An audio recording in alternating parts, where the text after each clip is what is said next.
You are live in 3, 2, 1. Good afternoon. John Townsend here with Dr. Townsend Live. It's a weekly call-in show we do here on the various, social media venues and channels where we answer questions about relationships, questions about marriage, dating, parenting, being parented, friendships, work, career, leadership, organizations, faith issues. We're trying to cover the whole gamut of the human experience of what people have struggles with. I mean, these problems happened a long time before COVID, especially since it was with our parents, Adam and Eve. So some of the things don't repeat themselves, but it certainly has been a lot more interest in the human challenges since then. And so we want to help with that. So just get hold of us wherever you are. You can call us on that number that you've got in the link, or you can just text in, type it in the comment pages, and we'll get those understood. And our great producer, Stacy, will just read it to me and I'll answer that, or you can get on and we can talk. You won't be on video wise. We don't feel like just the text ready for that yet. Tried it a long time and too many glitches, but certainly here we'll hear your voice. And I want to give you something that is practical and helpful, and also maybe tells you something that you might not have known to make things better. So speaking of somebody that's really cool and helps us a lot, it's Stacy, our producer. Can you say hi to these nice people, Stacy? Hi, everybody. Thanks for joining us on the Dr. Townsend Live Show today. We just want to let you know that this is a show that is broadcast on all of Dr. Townsend's medias, so you can watch there, but you can also call in. We want you to call in and ask Dr. Townsend questions and speak with him personally. And that call-in number is 1-877-853-5257, and you will use meeting ID number 876-5437-2012 to enter the waiting room. And when it's your turn, I will admit you into the call with John, and you'll be able to ask him your question. So let's get those calls coming in today. And we are so glad you're here, and take it away, John. Thank you, Stacy. She's now going to be checking out who's got what questions, and she'll be putting people in the queue and all those good things. And you might have seen the email video e-blast we did. Email and e-blast is a redundancy. The video email you received that I did, that came out a few hours ago, about how do you know when you're around narcissism? It's a question that gets asked so much, is I feel weird around this person and things aren't going well, and I read about narcissism on media and I want to know if I'm around that, or if it's just somebody that had a bad day, or what is it? And it's a very important and as well as well-researched topic. And in the email, the video, you might have seen the things that are kind of the key things to look for to see if you're around narcissism. One is that there is a grandiose, larger than life sense of who they are. If your kids are making B's, their kids are making A's. If you're making X amount of your salary, they're making a much money. It may not even be true. If you are reasonably happy, they're ecstatically happy. And sort of like everything about them is presented as bigger than life. And that has a tendency for people to feel like less than with them, and for the narcissist to feel like they're better than, which is the whole idea, is how they present themselves. So the grandiose, not realistic sense of who they are. Another one is self-absorption.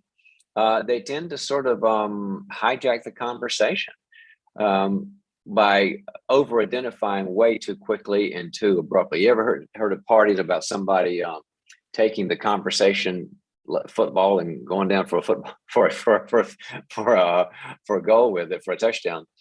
That's what they'll do. I mean, you could say, "This is a good sandwich," and they'll say, "Yeah, I've had 14 good sandwiches." And but the only thing I tell you about sandwiches, I read an article about sandwiches, and they'll go on for 10 minutes. Or you could have said the sky is blue, and they'll talk about how the sky is not blue in Morocco. And a lot of times it's not conscious. They think, if you ask them, they'd say, "I'm just trying to connect." But they have no idea how they hijack conversations, because you know what? Conversations are meant to be mutual, kind of a give and take. Now, our thing isn't mutual because I'm trying to give information. Gosh, I hope you don't think Gosh John's been narcissistic because he's talking too much, but I think that's kind of what this is about. This isn't, we were having coffee, hopefully it'd be different. But unless somebody's a subject matter expert about something, you're taking notes on this one. Hi, Connie, I'll get right back with you. And so the third thing, besides a grandiose sense of self and hijacking conversations, is a defensiveness about negative feedback. Many times the narcissist has a very difficult time hearing negative feedback when somebody says what you said disappointed me, or that hurt my feelings, or whatever. Or you were late to work, and they will get defensive because it's what's called narcissistic injury. It's like they've got their sense of self is like this big balloon around their head. It's really big, but it's not real. And if you say you let me down, or you let the team down, it's like you took a pin and you pop that balloon, and they don't like the grandiose sense of self, popped. So all of a sudden they say it's your fault, or they make excuses. Feedback is a real difficult thing. So if you're around that, remember, I always talk about there's different levels. There's normal, there's mild, moderate, and severe.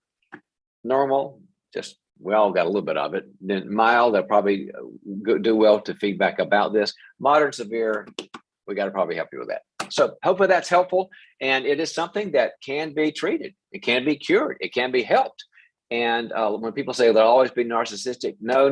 I have seen severe narcissists become resolved because they sat in the office and did the work. It's hard work and it takes a long time, but they are treatable. So don't give up. All right, looks like we got Connie here. Hi, Connie.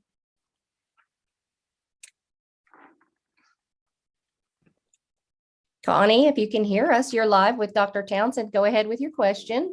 And tell us where you are in the world first, so we get to know you a bit.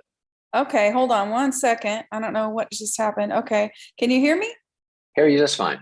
Okay, great. I don't know why I can't do the video, but oh anyway. No, we're not doing the video anymore. Oh, that's good. That's good. That's fine with me.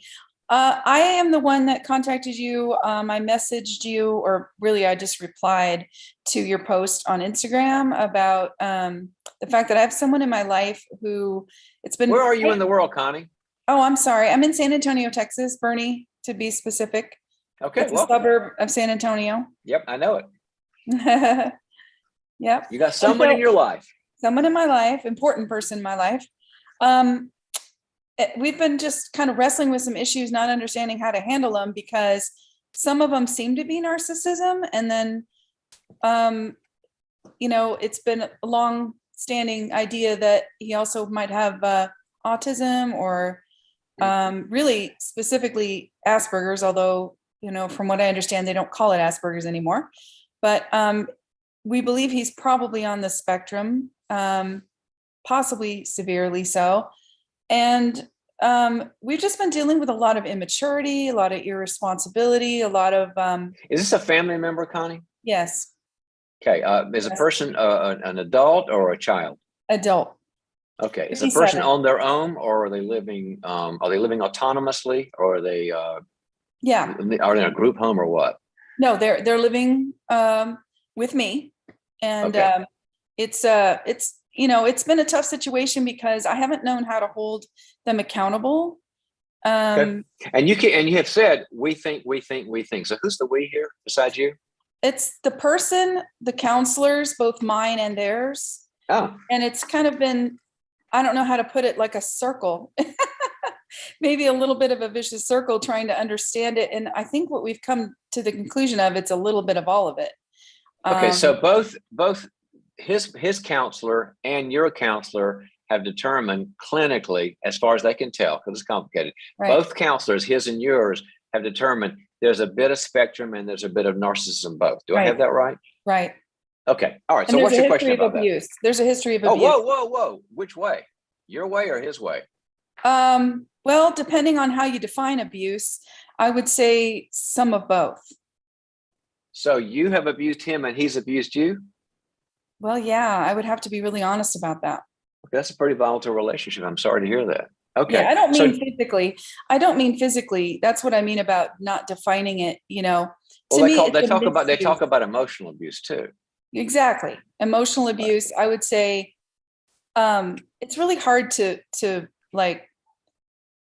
talk so quickly about it. You know what I mean? It would take a lot. I'm having you summarize and synthesize years and years and years of stuff. Yes. Okay, here's what I need from you. I need a question. Okay. Question is, how do I know how to hold this person accountable when it feels like there are so many reasons why I shouldn't, like on their end, in their mind, there's so many things they feel they can't do. And they try. Give me an example. That's a good question. Give me an example. Okay. Remembering things, following through with promises, taking initiative, taking on responsibility and ownership of. Well, now spectrum isn't about that. There are highly, highly responsible and high performing people with spectrum who are very responsible, take a lot of initiative, get life done. That spectrum has more to do with not being able to connect. So I don't see a spectrum issue here. I see more of a character issue. That's what my counselor and I have been feeling for a while. Well, this isn't a feeling. This is like research fact, Connie. Well, right. But what I mean is that's the conclusion we've been coming to is, right. That this part, the selfish part, the irresponsible part is more the narcissism part. And okay. Can you get a session with, sometimes therapists don't allow this. Can you get a session where the three of you and he and his therapist are together, or his therapist said, I don't want Connie there? Well, what's interesting is his therapist doesn't really buy into the whole narcissism thing. So his therapist thinks it's all spectrum. His behaviors are all spectrum. He thinks it's the abuse that he went through as a child, and that it's him not having an identity of his own, and him not really knowing. And I get that. Now, and here's the thing: is a lot of therapists will do that, and it could be true, or some mix of narcissism plus bad treatment. I get that, but there need to be ownership of that and not just excuses. So does his therapist say, and here's what we're doing, here's the progress we need to see, or is it just still, well, he had bad treatment, so can't do anything about it? Is there a plan to make it better? Not yet, but I don't know. I don't know about this particular therapist. It feels How like long has he been seeing this particular one? Not very long. Like so he's one had day? he has two therapists right now. One he's had for about 3 months, 4 months. One he's had since February, whenever that is. And then the last one he's had for, I don't know if you're familiar with art therapy, accelerated resolution therapy. He's getting some of that for the trauma piece because we felt that was really interfering with the other parts of Are you guys seeing somebody together? No. Okay, here's my thought. You have a complicated situation with various things, and not everybody's on the same page. And a lot of times in cases like that, number one, you're doing a lot of right things. I know it's very hard on you. I can hear that, but you're doing a lot of right things. But you need to get somebody in there who can interface with the others so that there's sort of this referee who sees both of you, who can say, let's suppose this person, let's call him Jose. And you can say to that person with Jose in the room, I asked him to, pay the bills and he didn't do it. And he said he forgot because he was abused. And that's really hard for me. And I need to understand, do I just I feel like I'm supposed to be responsible for everything in his life and his behavior, and he's not responsible for anything. And this is tearing me up. Or is there something that he can be held accountable to? Because I'm certainly accountable. That's where a marital therapist who is seeing both can say, yeah, some of this he may not be capable of, and some of those could be laziness, and some of it could be abuse. But you need somebody to kind of be the advocate with Jose in the room. So it's not he said, she said, mine says, yours said. That's like going to court. My lawyer says this and your lawyer says that, and it's awful. So here's what I want to do. That's suggestion number one, Connie, is get that in, and don't get somebody you're already seeing, because that person will already be biased, somebody new. But I want us to have a conversation, you and me and Jose. And I want you to do all what you consider the slippery stuff, excuses. Like that, make that and I'll just I want you to be him, and I'll try to handle them as best I can. So I'm keeping recommendation number one. You guys need somebody that's the referee, but I don't want to do it with you a bit. So let's give me something he's done that really bothers and hurts you. Okay. Recently. And then you just tell me what it was, and then you'll be him and I'll be you. Okay. Well, for the longest time, he wasn't telling the truth about a lot of things. And Give me a specific. porn use. Porn use. Okay, so he found out, no questions asked, he was using porn, and Definitely. he lied about it. Right. And would Okay. not get help. I was very merciful about it because I understand the Okay. whole. Did he ever own it once you found it? He did. But then he refused to get help. Is he getting help now? Yes, thankfully. Thankfully, we're doing much, much better since 2019. But this started in 2016, and that's All right. that's when I found out. Well, I need something though that still bothers you and hurts you, Okay, not all right. something that you've done better His at. lack of involvement with parenting the children at all. Okay, great. So what does he do? Just go home and watch TV and doesn't check in with them? Well, here's the hard thing about him. This is what makes it so confusing is he's a good guy and he'll do a lot of other things, but he doesn't relate. He doesn't connect. And see, that's where the autism piece comes in. He'll be there. He'll be with us. He's happy to be with us, but he doesn't take any initiative to parent, to teach them the Bible, to, take them places, to know their lives. Let's talk about just asking them how about their lives and stuff. And he doesn't do that. Just say, how was school? Not at all. Not at all. And when you try to address that, what does he say? Honestly, right now, he just cries. He feels really bad about it. That's a good sign, Connie. I think so too. That's why I'm still here, is there's a lot of good signs and there's a willingness to get help now and a lot of ownership of things. So if you say, I'm glad you're crying. I'm sad that you're crying, but I'm glad you're crying. So go talk to somebody about that. Will he do that? Because I want a current problem that you haven't solved yet. Have you solved this? To be honest, I think for me, I just wanted clarification of, do you think it could be both, like the narcissism and the autism? And you kind of answered my question. Almost it could be all three. Yeah, that's what's so hard about grandiose this. sense of self. There could be abuse in the background. Abuse in the background can create narcissism or can create a bad self-image. It could also be spectrum. Right. That's the answer. And I think it is the answer. I really think that's our answer. The good news is he's humble. He's willing to get help. All right, let me give you a menu then. Here's the menu. Mm-hmm. When you talk to whoever you talk to, listen, I hope you can get this new person. Yes. Your question about Jose is, Doc, I love this guy. It's been hard, but I love him. Mm-hmm. I want to know what he is capable of, and I want to know what he is not capable of, and I want to know he's actually trying with those things he's capable of. I want to know what he can do. I know what he can't do or can never do, but I want to know what his effort is. And if you do that, and so he does, he checks out, just looks at the kids and doesn't ask anything, looks in the space. Right. You say, I know you can't connect, Jose. I remember the doctor said, here's questions you can ask. And we wrote those down. How was your day? And do you know, who'd you have fun with? How were sports? You can do that because you got a really high IQ. That's not spectrum, honey. So you can hold him accountable to the things that he can do and let him off the hook for things he'll never do. That's where I'd go with this. I would be very specific and get that list of the cans, the can't, and is he making effort? That's where I go, Connie. That's really good. Thank you so much. Right. That's very helpful. Take care. Thank you. You bet. If you've got people in spectrum in your life, you understand it's not because they don't want to, it's just it doesn't work. And there's varying levels of spectrum. That's why you got to see somebody who understands spectrum and can say to that person and to you, here's what they're capable of and here's what they're not capable of. And the cool thing is now with the research, because it gets so prevalent, there's a lot people can do. There's a lot of training about this is too close, this is not close enough. How do we show engagement?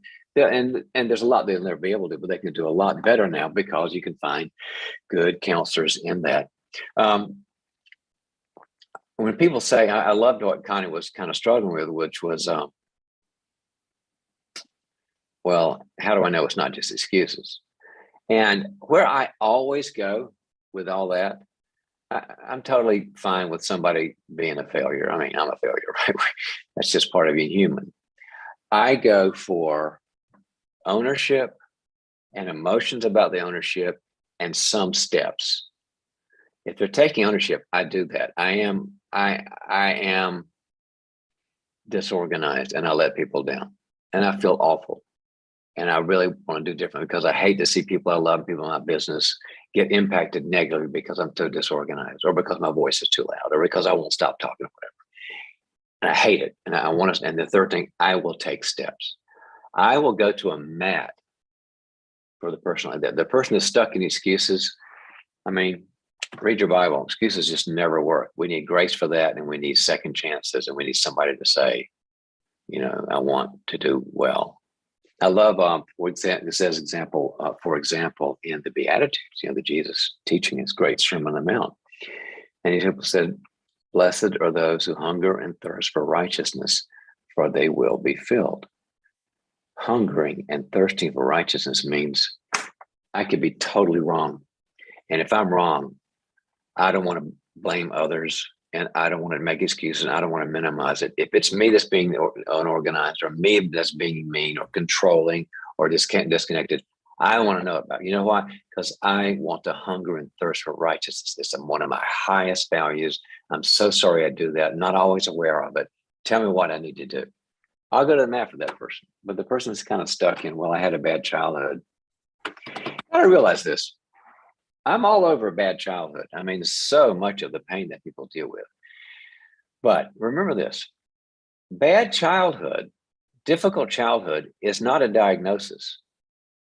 It's a history. Let me say that again. Having a bad childhood, alcoholic parents, borderline parents, abusive, legalistic, controlling, not controlling, disconnected, whatever. That is not a diagnosis. It's a history.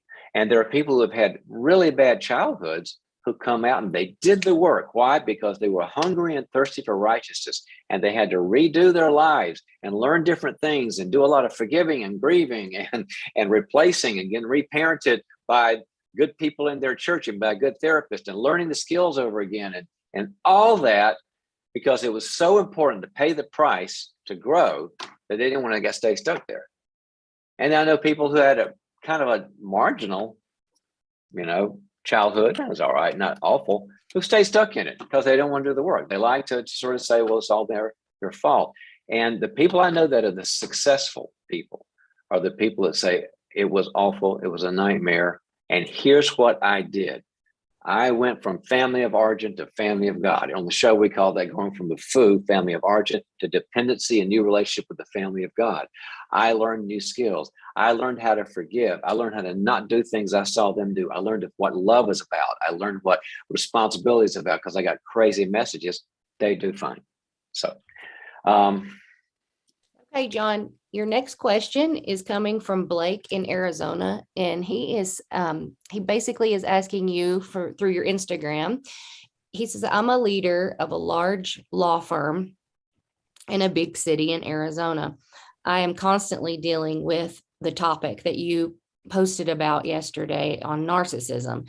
How in my leadership as the top CEO of this firm can I address this with attorneys who already feel that they've got the answers in the first place? Let me get this straight then. What's his name again? Blake, you're in Arizona and you're a CEO, and you have discovered that attorneys you're working with are highly narcissistic. And that's not an indictment of the industry. I know a lot of really cool lawyers that aren't that way. So it's not about the industry. But these professionals, you're either in-house or you're outsourcing and consulting with, have awful attitudes. Have I got it, Stacy? that's what he's saying. And he wants to know how he can best lead them. How can he lead them? So that must be working for him. They're not outsourcing then. Right. They are working for him. So they're in-house counsel. Mm-hmm. Okay. Oh, Blake, I wish you were on because we would do a role play. But you know what I'm going to try to do, Blake? I don't know if this is going to work, but what the heck? You can have fun with it. Well, I hope it'll be helpful, though. I'm going to do both parts. Or try to. Here's Blake. Here's the attorney. And go through a role play. This will either just really be awful, Blake, and you'll think it's something never helped you, or you'll say, I'll get something from it. But so I'm going to come up. Let's see. Let's suppose you try to talk to attorney Sharon about some difficulty, maybe about a case that's going on, and you feel like it's taking too long, costing too much money, and you want to get the case resolved. And Sharon, let's see what happens. Hey, Sharon, thanks for meeting. I know you're really busy. Thanks, Blake. I'm very busy, and yeah, what do you got in your mind? Well, Sharon, you know, let's see, the Texas account, you know, we wanted to be solved and settled, and about 2 months ago, and it's gone way over budget, and we don't seem to be getting where and I need help with that. You know, one thing about it is, Blake, you don't understand. You don't understand the legal world. You're not an attorney. I'm an attorney. In fact, I went to an Ivy League school, and you know, I know some stuff. And honestly, you're just not getting it. Okay, I appreciate that, but that might be true. But I want to make you aware of something. And this is sort of like something that happens with us, Sharon, is that whenever I bring up an issue, you sort of pull lawyer rank on me because you got a law degree and I'm just a CEO with an MBA. And it's getting difficult. What in the world do you mean, Blake? I mean, here I am a lawyer. I get good training, and I'm kind of offended that you say I do that. Well, I didn't mean to offend you, Sharon, at all. In fact, you know, feedback's never easy. So here's 3 different occasions that I did some preparation for our meeting where I tried to give you some feedback on a problem, and you overruled me and you just talked a lot about all the things you're doing right and how I don't know much about law. And it was on April 13th about the Perrier account, and then the Nivea account, and remember that, and we had those conversations. There's 3 examples, and it really hard, Sharon, because it makes me kind of like, I need to get feedback. I need my key team, and you're on the key team to be able to give feedback and get it. I feel like you give it, but you don't take it well. Well, nobody's ever said that to me. I know, I'm sorry, I'm the first person, but I did document it, and I did make sure I did a due diligence because I wanted you to have the facts here, and it needs to be dealt with. What in the world do you expect me to do? I expect you to do what I asked myself to do. And if I ever don't accept feedback from you, and I just make it all about me, and I get offended if you give me negative feedback, you call me to account. Even as your boss, call me to account. I need that from you. Well, what would that look like? Well, it means when we started this meeting I said that the Texas account is way behind and we've got a problem. I needed for you to say, tell me more, Blake. Tell you more? Yeah. I need for you to say, I'm interested because I want to solve this. And that would make it go a lot better for me. I need you to do that. Well, I suppose I could. Okay. I think you can. I think you're a very well trained professional. And I'd like to see that now. So why are we behind? I've been working really hard. Look, it just happened again, Sharon. Instead of saying, tell me more about it, what can I do different? You tell me what you're doing right. You see what I'm saying? I can't get anywhere. I feel helpless and I feel like ineffective and I can't reach you. Okay. Well, all right, you got it. Can you reassure me that I'm an okay person? You're a totally okay person. That's why you're still here, is because I really value you. Can we talk about the problem? Et cetera, et cetera, et cetera. Now, Blake, I don't know if that helped you at all. I got nobody to work with you, so I just went schizophrenic. But that is the progression of it. Henry Cloud and I wrote a book called How to Have That Difficult Conversation You've Been Avoiding. And a lot of these principles are in there. And good luck. That was great. Good. You did good. It was so weird. I don't even know. If people like it, I guess they don't have to call in anymore. They can just put a question and I'll just do both parts. But it felt kind of funky. Oh, well. Next time you can add some wardrobe effect to it. What's that mean? Put on a hat? Yeah, there you go. I didn't bring any wardrobe. I'll bring a mustache. Oh, that would be even better. Okay. Your next question is coming from Ramon, and he is in Arkansas. We got 2 A's back to back. And it's in regards to a post that you made a few weeks or a few days back on continuing. If you continue to blame other people for making you feel guilty, they still have power over you. And you're saying that you will only feel good when they stop doing that. You are giving them control of your life. Stop blaming other people. That comes from boundaries. He says, what would you tell Would you tell that to a child whose parents make them feel guilty? What you say is true, and it is greatly helpful. Your books are helping me get to be stronger every day. But I am wondering if stopping blaming other people is the wrong approach. I personally am feeling like I need to be freed from being shamed by my parents as an adult male. How can I do this when I am still blaming them? And should I still be blaming them? This is like 4 or 5 questions. I'm trying to render it down to one that I can help you with, Ramon, and target the one thing. Stacey, I'm going to tell you what I think Ramon's asking. You're looking at the text. I'm not. And let me tell you what I think, and you can go, yeah, or it's something else. Okay. Stacey. Okay. I think that, Ramon, you're asking,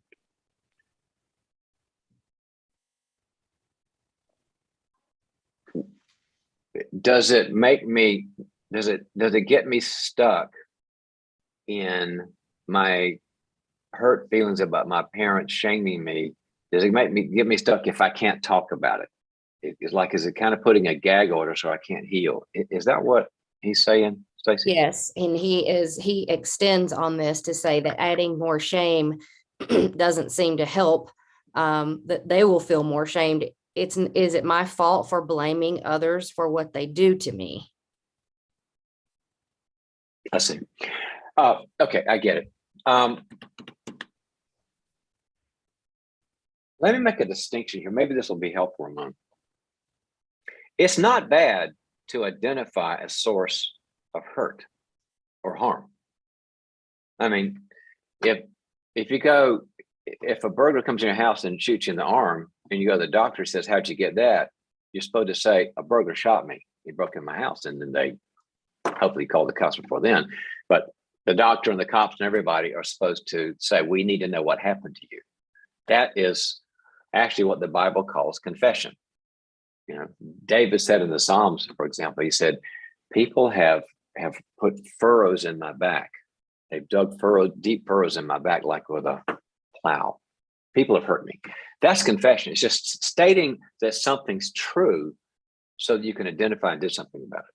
So no, it's not wrong to say my parents shamed me and hurt me if that's a fact. Now, if it's confessional, it's because I'm saying it so it gets out of my system so that I can identify and work on it. But when people make a habit of continuing to say, look what they did again, look what they did again, look what they did again, and they don't take efforts to change that, then you're back in the blame stuckness. That's distinction number one. Confession to like a good friend, a good therapist, a good support group, God, and saying it was really hurtful, nothing wrong with that. Because confession means I want to get it out so I can deal with it. But the person that kind of keeps getting stuck continually without taking action is blaming. The second part of that, and I want to kind of go in a different direction, Ramon, is as adults, when you've got parents who are either, dead or checked out or whatever, you don't have access to working out the relationship. And so you have to do the forgiveness because they're not around to reconcile. But I got the feeling from your question, if I heard it correctly, that they're still in your life and you would like them to change. So here's what you do. You have the meeting and you go to them and say, if I've done things that hurt you, I want to know, but here's the things you do that have hurt me. I'd like them to stop and all that. And if they change, okay, things are cool. Then you get better. If they forget it, not forget it. If they roll over you, if they dismiss it, if they continue escalating, don't do anything, then you do it a couple more times. Everybody gets a few tries. And then what you do is you decide how to limit the relationship so you don't keep hurt. It's like saying, well, I want to be a nice guy, so I'll keep letting people shoot me in different parts of my body. Doesn't do them any good. So once they've shown you by their character that they have no interest in changing their behavior towards you, the shaming or whatever you're going through, then you say, okay, I'm not going to be able to be as much around you as I'd like. It might mean less visits, less texts, makes phone call, maybe when extreme cases, see you at Christmas and Easter. Or it might mean you begin to develop a strong hide, H-I-D-E, about you. Like I've had clients that have parents in the nursing home in their 80s who have dementia, not nursing. What's the word? I'm sorry, I'm using the wrong word. Care facility, and a person in their 50s who keeps and they keep, because of dementia, because there's some attitudinal stuff, they keep saying, you never see me and you don't like me and you didn't bring me things and you didn't bring me good things, and they're getting wounded. And I say, that's a problem in you. If that's what we're talking about, then what you need to do is to develop a strong high to say, they're kind of kooky, God bless them, they're kind of crazy. It's just like watching a little kid scream at me. And that's called, clinically, in the clinical world, they call that de-investment. I am not investing in you to like me. I'm not investing in you to respect me. I'm not investing in you to treat me nice, because I get my needs met in other places because I've forgiven you and I can deal with it. My tummy is full of good, loving people. So I am not dependent on you liking or respecting me.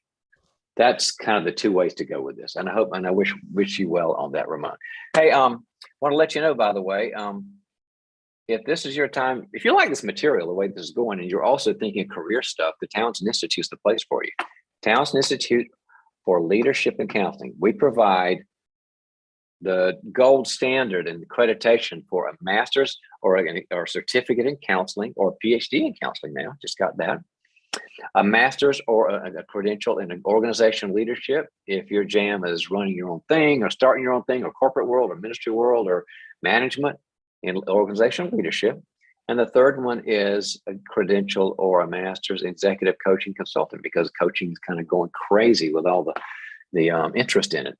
And so we're fully online, and we have now, our people have been out there. We've got many students now, and they're graduating, and they're getting great jobs. And we're getting feedback, like people are saying, this is the best person in the cohort of people I've just hired. These people are the best, and that's online, and we're competing with people that are residential. So things are going very well. And what you ought to do, if you're interested in this, go to our, Stacey will throw down a website and sign up what we call our info session. I'm on that. We have it every few weeks. I'm on there for, there's about an hour long, and everybody signs up, and from all over the world, I'm interested in being a counselor or a coach or a leader. And you come on, and I talk to you about the program. And we also have our top faculty there to go into breakout rooms about it. And that's how you find out. And it's just register, and it's free. And that's the next step. But if this is your time, and you kind of like this approach of high accountability, high competency, but high relationship, how it works, give us a call. Love to hear from you. So, Stacey, we got somebody looks like. Yep, you've got a live caller. Caller, you're live with Dr. Townsend. Go ahead with your question. First name and where you are you in the world? Are you talking to Patty? I think I am. Is it Patty? Yes, sure. I wasn't sure because I just walked in a rush, and thank you. Where are you in the world, Patty? Yes, I am in Irvine, and guess what? Yeah, next week we are starting a study, and we are using one of your books. Which People book? Fueled. People Fuel. Oh, the new one. Oh, this is so cool. I hope that you get a good experience about it, Patty. Yes, thank you so much. You know that they chose that book, and I said I suggested one of your books, but I wanted Boundary. But this is good too. I'm sure it's wonderful. Doesn't matter which one. Well, but actually, there's some boundary material in that book too, so I hope that part's helpful as well. I have a lot of my main issue is boundary. That's why I really need to review. Okay, I had a question. And last week, that I am a widow for 26 years. Whenever I go out of the house, like let's say I'm trimming vegetable, a few neighbors, they walk in and they ask very personal question, which I don't like it. But the problem is sometimes, they kept me by surprise. I answer, but after I answer, I blame myself. Why did I answer? For example, last week she said, "Whose car it is?" I said, "My son." And then she put her hand in her, like with a pose. Where did he get the money from? And that is very insulting to me. Oh my gosh, that is so inappropriate, Patty. Yes, you won't believe. And I just is it every neighbor? Is like 20 neighbors are doing this, or just one or two, or what? No, there are two, but one of them right now is getting better, but this one she doesn't learn, and we are neighbors for 30 years. It's not new. And she's not only with me, most of the people, but with me especially. I don't know what about me. Well, now, first off, you said something scary. important. You said she doesn't learn. And when you say someone doesn't learn, that's assuming you're trying to teach something. Have you made some efforts to teach her that's not okay? I told her, I really don't like personal, and even why do you take the liberty? Like she goes and talk around everybody, And then she gossips about you to other people? Yes, she talks about everyone. Like she's just a gossip. Okay, so when you said, I love what you said, Patty. You said, I thought you were direct and nice about it. That's personal. I don't think that's appropriate. Let's call her Jody. What did Jody say about that? Jody, like she put her hand, like body language. Where did he get? Does he have money? Where did he get it? And I have the answer, but I don't want to hurt other people. No, I'm not asking what you said. What did Jody do? Yeah. What did Jody do when you confronted her on the inappropriateness? No, I didn't say inappropriate. I said I don't ask my son. He's old enough. He's 30. He knows where he gets the money. But you addressed it. Okay, so you said I don't. What did she do with your statement? Because that was a good statement. What did she do with it? She just looked at me like, what is up with you? Like, for example, she probably got irritated. No, she wasn't happy. I get it. You frustrated her. She wanted to control everything. So, but does that mean like next week she comes and does it again? Oh yes, I told her. Even you won't believe. I catch her. For example, my son has severe anxiety. No, I get it. I get it. I get it. Totally get it. And she sounds crazy making. And so there's two answers to this. Yes. One is to continue doing it like 20 times. And here's the reason. They often say, why do we put locks on our doors? Well, a burglar can get into anything if they got big enough, explosives and all that. But we put locks on our doors so that if our neighbor doesn't have a lock, the burglar will go that way. And so you've got the lock of, I'm not going to tell you, have a nice day. And if you do that 20 times in 20 weeks, she's going to begin going to other people because they are not like you and they don't have any boundaries. And she'd rather have somebody easier. I could have never guessed, Dr. Townsend. You won't believe, from last week, Thursday, I have been dying to talk to you because I was so curious to see what you will say. And I guessed everything except this one. And I loved it. Oh my God. This is amazing. Make it harder for her to be intrusive so that she goes to easier targets, which is your other neighbors. Now, in a great world, all of your neighbors would say it, and then she would either shut up or move. But let's just worry about Patty right now. Yeah, but I have a question. The way I say I thought that was the question. Do I say it the way with a smile, or should I say it like firm? All right, here's what we're going to do. We're going to role play it. So you be Jody, and I'm nice, Patty, and I'm working on my garden, my front yard, because I love my garden, and I'm just happy. Yes. And you come and do it, and I'll show you kind of how to handle it. So I'm just doing my and walk up and ask me something inappropriate. All right. Well, and you're Jody. Just do whatever she do, and I'm just cutting things and pruning. Oh, hi, Patty. And hi, Jody. Whose car it is? Hi, whose car it is? Oh, Patty, Jody, I've made a decision that I don't answer personal questions. We can talk about something else, like, did you see Netflix last week or something? But I don't do personal anymore. Anyway, keep going. Yes. This is now do whatever she would do. I wanted to know, does he have money? I want to know, how did he get this car? Yeah. Jody, that's, I love being your neighbor. Kind of lying on this, but I'm liking it, man. Yes. Jody, that's really inappropriate. So we need to change the subject. What else can we talk about? Do whatever she do. Yes. Yes. Oh, I love this. No, do whatever she would do. Just keep. No, you're making it too easy. Do some more Jody stuff. I'm still pruning. Yes. Just you spoil your son so much. Yeah, Jody, I like having you my neighbor, but you're really interfering in my personal life. And if you can't talk about anything else like the weather or restaurants or movies, I'll have to ask you to stop talking. Can you change the subject, Jody? Or we'll just stop talking? You tell me. What do you choose? Okay, and I get so angry, and I look at you, frowning at you, and I leave with like a kind of okay. Have a nice pushing, day. like with anger. Yeah. Okay. Very sorry. This is perfect. Thank you. Here we go. Oh, wonderful.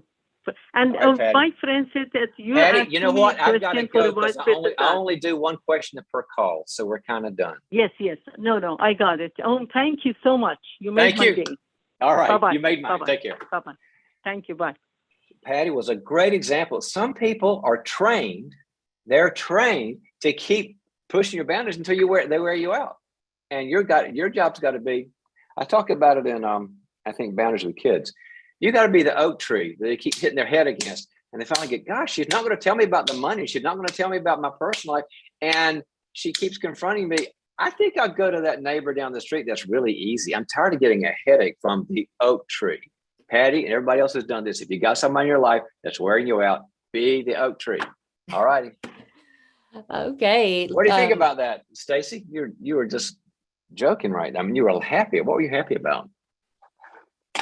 Well, I'm happy about many things, but you have another caller on the line that wants to talk to you, so I'm happy about that. Well, I'm happy about that too. So, hello, caller. What's your first name and where are you? We're all happy today. Caller, hey, are Dr. you Thompson, with us? this is. There he is. Yeah. I'm here. Yeah. Oh, this is Nathan from Rayford. We talked last week as well. Yes, we did. Hello, Nathan. How are you doing? From North Carolina. I remember our conversation. So, how are things, and what's your question today? Hey, things are going well. I guess I saw in the topic it was talking about narcissism. Had conflict with that previous relationship, and also had a recent breakup. We still talk as friends. Very, very fond of her. But I never had a sense of peace about it going into marriage. And I don't know if that's something that you're supposed to get. And then related to narcissism, I mean, I guess it's very easy for me to blame other people. How do I know when I'm being a narcissist and when I kind of need to put my foot down? Okay. Now, I only do one question per call to keep it simple. So you kind of wanted to know about this couple that you had to kick out, but you also want to know about a narcissist. Pick the one that's most relevant and important for you right now with our time. We'll go with the second one about, where am I being a narcissist? Where am I being selfish? Okay. First off, are you getting feedback from sane people, not crazy people? Are you getting feedback from sane, normal, loving people that you're a narcissist, or from crazy people? No, I don't like to use the word. I guess I'm careful with like crazy or toxic, because what if that's me? What if I'm the one? And then from family. Nathan, can I ask a question? Having talked to you last week, who made you doubt yourself? I guess these roommates I had, and then it was before that. I was in. I doubt it. Nothing before that. I doubt it. I got to push back a bit on you. Last week's talk, I was concerned a bit, didn't have a lot of time. And this week, I'm hearing the same thing, that there is inside you someone who very easily becomes the bad guy and questions whether you're right. And was there anybody earlier than adult life that sort of like either didn't accept you or had bad things to say about you or didn't want to empower you somehow? Mm-hmm. Made you question yourself? Yeah, I'd have to think about it. Nothing comes to the top of my head. My parents and brothers were all very supportive. I thought I had great friendships growing up. And how did you feel about yourself? Like, did you feel like you're a good guy, a decent guy? Yeah, I have, one or two things in my past that I'm really disappointed in myself about, but I've shared those with my family and friends and seek forgiveness from God. How about your own voice, Nathan? Mhm.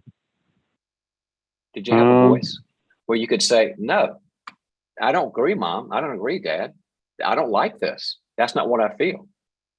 Or you could separate from others, even those you love, and say, I'm mad at you right now. I don't like this. Did you have that experience as well? Not that I can think of. That's what I've been feeling from you and hearing. I'm hearing from you. Okay. That sounds like you have a lot of love and positivity, and those are good things. But yeah, in our interactions, mm-hmm. you readily make yourself the bad guy instead of, mm-hmm. For right or for wrong, somebody, I don't agree with this. I don't like what happens, and being direct about it, like you question that. And we call that a problem in being separate. Like God is a separate entity and he's loving, but he's also separate. And you sort of like the last, a minute and a half ago, you said, but I did some things and I asked forgiveness. Well, we all need forgiveness, but we also need people to say, but sometimes I just hold on to things that aren't bad. They're just what I believe. And I get angry and I say no and those sorts of things. And I feel like that's very difficult for you in your adult life, that you question yourself before you go, this person is just wrong and I don't agree. Is that possible? I would agree with that. Yeah. Okay. I think I've always been kind of a pleaser. I really want the best. There we go. For others. And nothing wrong with wanting the best for others. I mean, that's wonderful. But sometimes it gets us in trouble when we don't. Do you believe in God? Absolutely. Yeah. Okay. You know the Bible? Right? Yep, definitely. Yeah. Okay. In Proverbs chapter 4, it says we're supposed to guard our heart, for from it flow the well springs of life. And when you can't guard your heart, you're guarding everybody else and trying to keep everybody else happy and not upsetting other people. And that leads to people pleasing. And then you don't guard your heart and you begin to question, apologize for everything, never stand up for yourself. Mm-hmm. And I think that might be where your question that you just called about might be stemming from at some point is, I'm so unsure about myself. I don't want to upset anybody. So let me just check out to see if I'm narcissistic or not. Okay, number one, I'm not your therapist, but I don't hear narcissism in you. I hear people pleasing, lack of being separate, self-questioning. I would not worry about the narcissism. If I were you, I would work on getting a good set of boundaries for Nathan. I think that would help with that couple that was so controlling with you last time and with other relationships. Have you ever heard the book Boundaries? Yeah, I went through the workup, the workbook. One of my buddies gave it to me, and I looked through it, and it was very helpful for the roommate situation I had. Okay, I want you to go through it with a group. Is there a group in Rayford, like a church or whatever, where, there's always boundaries groups around the country, because then you're interacting with people and they can say, oh, you're doing better, or you lost some ground, you got some ground. It's not just reading a workbook book in your head. Mm-hmm. I want you to get in a group. And so, hey, Rayford, if anybody else is Rayford's watching, help our buddy here, because I think you're very relational. I think you care already intrinsically, you care, but I think you need to be around a group that will help strengthen those boundaries, Nathan. That's where I'd go with it. Forget the narcissism. Work on the boundaries. Okay. All right, man. Thanks for calling. All right. Thank you, Dr. Townsend. Yeah. Gosh, can you see the difference? In fact, one thing we always say about narcissists is if they worry about they're a narcissist, guess what? They're probably not. they say, there's no way I could be a narcissist. Bad sign. I have a saying, if one person tells you that you're a horse, then you tell them they need medication. If 7 people tell you they're a horse, you better buy a darn saddle. That's the key to narcissism right there.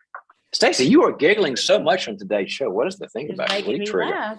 Making me laugh. It's good. How are we doing? We got people here? I got time for one more, maybe. You have time to answer somebody that's watching you live right now. Her name is Kim. She is on the Facebook Live portion, and she is asking you this. I'm going to read her question to you. Okay.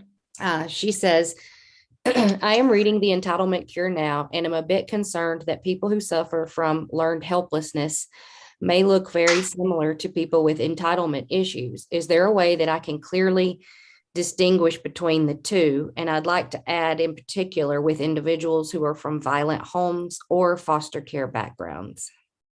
Yeah, they're very different. I'm glad you asked him. The basic difference is kind of what I alluded to early in the program when I said that people with learned helplessness still hunger and thirst for righteousness if they're not entitled or narcissistic. They still go, I've had the crap beat out of me. I'm like the dog who's, those experiments. I was shocked every time I went through over the little wire to get the foods, and I learned to never try it. And so I just sat there moaning, and I learned that with my parents. I learned that with my school, my church, whatever. And I give up easily, but I hate it. And I'm not a blamer. I just hate the situation. Well, you go to the mat for that person because it's what we call in the clinical world, it's dystonic to them. They don't like it. They want to solve it. Now, people that are entitled go, I deserve for those people to be nice to me. And I deserve for people to always treat me right. And I deserve everybody to see me as a good person. Well, try that one. I mean, Jesus died on the cross because that didn't happen. Well, for other reasons, it was his choice. But point is, he never won a popularity contest on that. So the big difference is it dystonic and they don't like it and they want to get better, even if they feel overwhelmed and they feel, like beat up, but they go, I want to change. Entitled people want you to change. Learned helplessness wants to change. Entitled people want you to change. That simple. There's a great passage in Joshua that says, choose this day whom you will serve. And Joshua said, as for me and my household, we'll serve the Lord. Everybody's got to serve somebody. And I would rather serve the cause of being healthy and changing where I need to change than they're asking the whole world to serve me. So I hope that's helpful, Kim. Well, we've got, thank you, Stacy. I talked about the Townsend Institute info session where I'm there and also the top staff, the top faculty are there.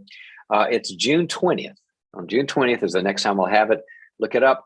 Stacy's sending you the information. And just tons of people join up to say, I'm thinking about counseling. I'm thinking about leadership. I'm thinking about coaching. And we answer all the questions for you, tell you what we think is unique about our program and how flexible we are and how relational we are. Our 3 C's are competency, because we're going to give you a ton of skills. Connection, because we believe in cohorts and relationships and a posse that's going to support you as well as teachers support you. And then character, we want to help you be healthy people. So check in June 20th for that. And also go to Growth Skills. If you're a leader who wants to get a breakthrough experience, Henry Cloud and I and some other great people have a week. It's a 5-day intensive called Growth Skills for ultimate leadership for people that want to be an ultimate leader, I guess. And it's at a nice hotel in Costa Mesa, California, where you're near the beach and you're near Beverly Hills and you're near Hollywood and you're near Disneyland where you're taking breaks. And we have intensive times there where we give you the skill, not only the tasky skills, but really the relational EQ skills that kind of make the day. It's breakthrough experience. Read about it on the Growth Skills website. We'll be there teaching that July 11 through 15, July 11 through 15.